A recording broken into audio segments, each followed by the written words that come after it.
It is now official. Netflix has won the bid to purchase Warner Brothers, and just like that, cinema has changed for all time.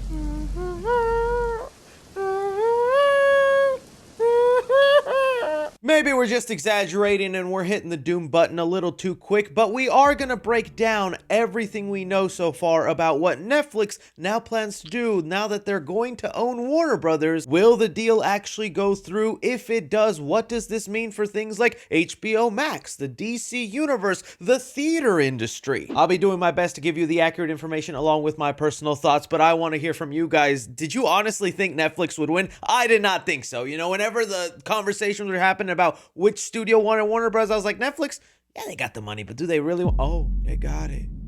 Hey. All of your thoughts, leave it down below. Okay, so this got revealed last night, right before your boy was about to snuggle into bed, rub his toes just like this. It got announced Netflix has now won the bid with a deal valued at over $82 billion.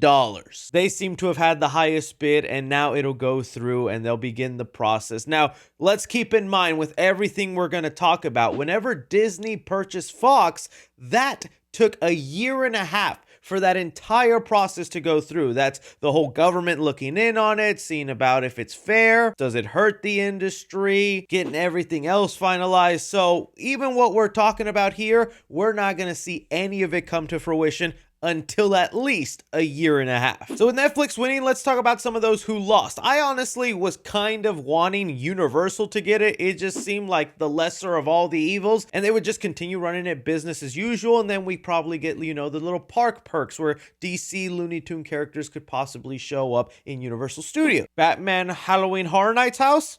That would honestly go hard. But one of the other studios that seemed really close to getting it was Paramount. And well, I'm kind of okay with them not getting it. They were making it very clear in the past couple of months that they were going to be heavily in ties with the Trump administration, and they would have a huge influence on what Paramount does with Warner Brothers. I mean, we already saw that they announced Rush Hour 4 thanks to Trump suggesting it. And this isn't even about what political side you land on. I just want you to ask yourself, do you really want the government controlling your entertainment in Hollywood as much as they already do? So it's not even that it's Trump. It could have been the other side as well. And I'd be just as hesitant because it's like, I just want my entertainment to be entertainment, y'all. So a lot of people then began rooting for Netflix, but now it's actually a reality, and reality is starting to set in. Let's start off with the first question on our minds that Netflix did answer.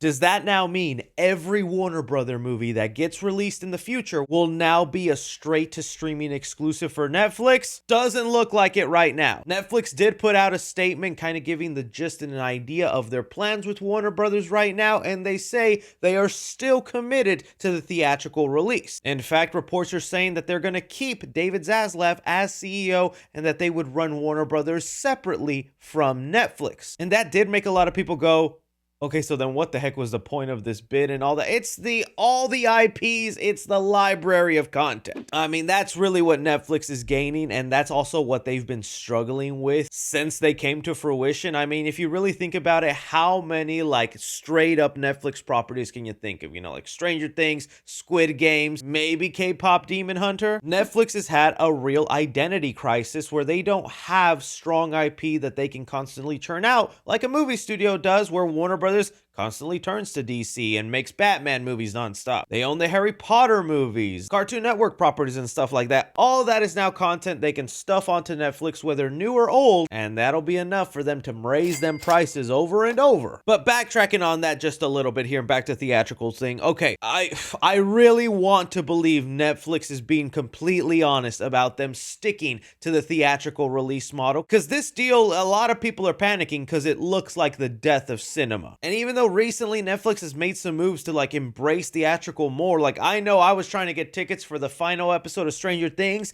Those things sold out in theaters so instantaneously. You're telling me that money Netflix is making from that isn't at least making them go, maybe there's something to this theatrical release. Same when they released K-pop Demon Hunters in theaters for a little bit. So I want to believe them that they are going to commit to the theatrical model, but there is a statement they made in their release that makes me go, ooh, see there's the red flag. Ted Sarandos, the CEO of Netflix, made this statement saying, my pushback has been mostly in the fact of the long exclusive windows, which we don't really think are that consumer friendly. And it's so funny he says that because I mean, ever since streaming or COVID, the release window for movies in theaters has gotten shorter and shorter. It used to be a 90-day window. A movie would be there and it'd be exclusively in theaters for at least 90 days. That window has now gone down to 30, and a lot less if the movie just doesn't perform well. It'll be on streaming within like 3 weeks. And that's what the Netflix CEO here is mentioning here, is that he's gonna still continue to work on a friendly window release for audiences, which could mean we could see a future where, yeah, Warner Brother movies still go to theaters, but they're there for like 2 weekends, and if you didn't see it, well, you catch it on Netflix. And I would still consider that a domino effect that would lead to really hurting movie theaters. I'm sure there's still going to be a case-by-case basis, like if one movie performs so well, then they'd continue just holding it into theaters. But I can't blame them for the movies that absolutely flop. Nobody is watching. They're wasting theater space, and it's like, well, might as well just put it on streaming now. But it's still a slippery slope to get into. I even want to bring up something James Cameron has lately been saying about Netflix, where he doesn't think Netflix movies should be considered for Oscar potential. He said exactly, he says Netflix buying Warner Brothers would be a disaster, and it's a sucker bait to think they will commit to full theatrical release. We will put the movie out for a week. We will qualify for the Academy Awards. I think that's fundamentally rotten at its core. The Oscars mean nothing to me if they don't mean theatrical. Netflix should be allowed to compete if they put out a movie for a meaningful release in 2,000 theaters for a month. And honestly, I'm kind of agreeing here with what James Cameron said. There is a rule in the Oscars where as long as you release a movie in theaters for 1 week in either New York and LA, only those two markets, then you qualify for the Oscars. And Netflix has abused that rule a lot. If the Academy wants to save movie theaters and keep theaters running, I think a rule like this, the movie must have a wider release for a longer time. I think that's the way to go. But then it's a double-edged sword, because then you think about the indie movies with barely a budget, barely trying to get by, who can only afford to be in a couple of markets. Well, then they're going to get hurt by that change. So everything gets affected. I don't have the answers, okay? I'm not Mr. Hollywood. I'm a guy yelling in a spare room in his house to you, trying to convince you I'm smart enough to know about this Netflix Warner Brothers deal, all right? Let's just be honest with each other. I'm gonna be honest. If we look at the streaming side of things, well, one big benefit I was just talking about is the library of movies and things Netflix is about to acquire. Does that now mean HBO Max is going to poof away and merge with Netflix?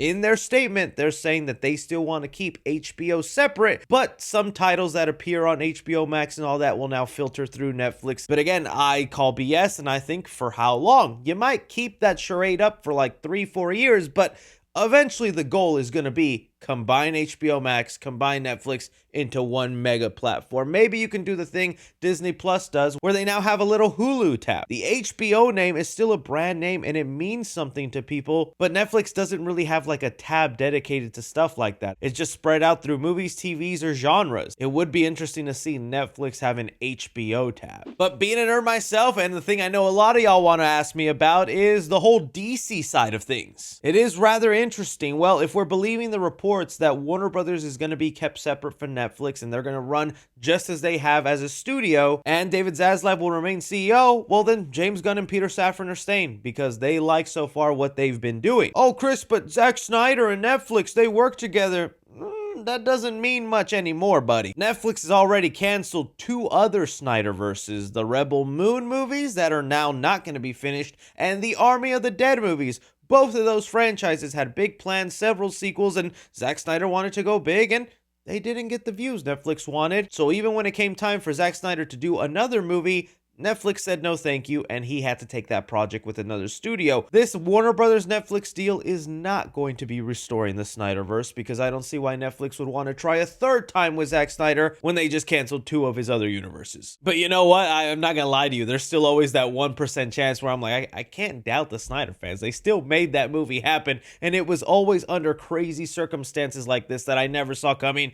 Netflix buying Warner Brothers. But I'm still believing wholeheartedly they have no plans for the Snyderverse, and if you at all think that this entire deal is just to restore the Snyderverse, seek help.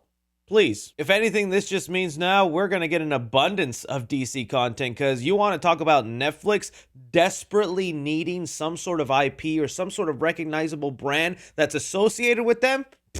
The DC brand is filled with hundreds to thousands of characters. If we thought maybe the Disney Plus Marvel era was bad, when this deal gets finalized and everything settles, we might be seeing way more DC TV shows than movies. Because at the end of the day, that's really the business Netflix is in. Because if you think to yourself, what would you watch longer? An hour-and-a-half movie or 8 hours of one season of TV? Netflix's whole thing is to make you watch longer, stay on the platform, so they favor more shows over movies, and that could be the future for DC. If we want to look at some other negatives that people are really discussing, and one of the reasons this deal might not go through, I mean, we've already had a senator make a comment about it. Elizabeth Warren of Massachusetts saying here, this deal looks like an anti-monopoly nightmare. The senator said in a statement Friday, a Netflix Warner Brothers would create one massive media giant with control of close to half the streaming market, threatening to force Americans into higher subscription prices and fewer choices over what and how they watch, while putting American workers at risk. Because, look, I also get on the other side of that. If you're not a big movie nerd and you just think about your coworker who's living their regular lives and doesn't know much about movies, because hey, we are in our little movie bubble. To them, they might see Warner Bros. And Netflix getting together as a great thing. They're like, oh, good. Now I don't really have to go to the movie theaters for another studio. It'll just be there on my comfy couch. I don't mind if they charge me $2 or $3 more. At least then I don't have to go to a sticky movie theater, purchase expensive popcorn, deal with large crowds and annoying people. To them, it seems favorable. But it is dangerous because, like they're saying, they would own half the market. With that, they would have so much power and raise prices. There could be a future where we're honestly paying $80 for Netflix, which you laugh now, but it's not going to be so funny in like 5 years when we're close to that price. They also mentioned the risk of fewer workers. Now that it's just one company running things and not multiple, well, there are going to be fewer movies and fewer TV shows made because they can only focus on so many things at once. And when fewer things are made, fewer people get hired, fewer people get jobs, and that has a domino effect on the economy. I don't know, man. There's so many questions up in the air about what's going on. I just hope Netflix realizes movie theaters and streaming should be a symbiotic relationship. I don't think they should rival each other, or that Netflix should be trying to kill the other one the same way they did Blockbuster, which kind of crazy how much Netflix has gone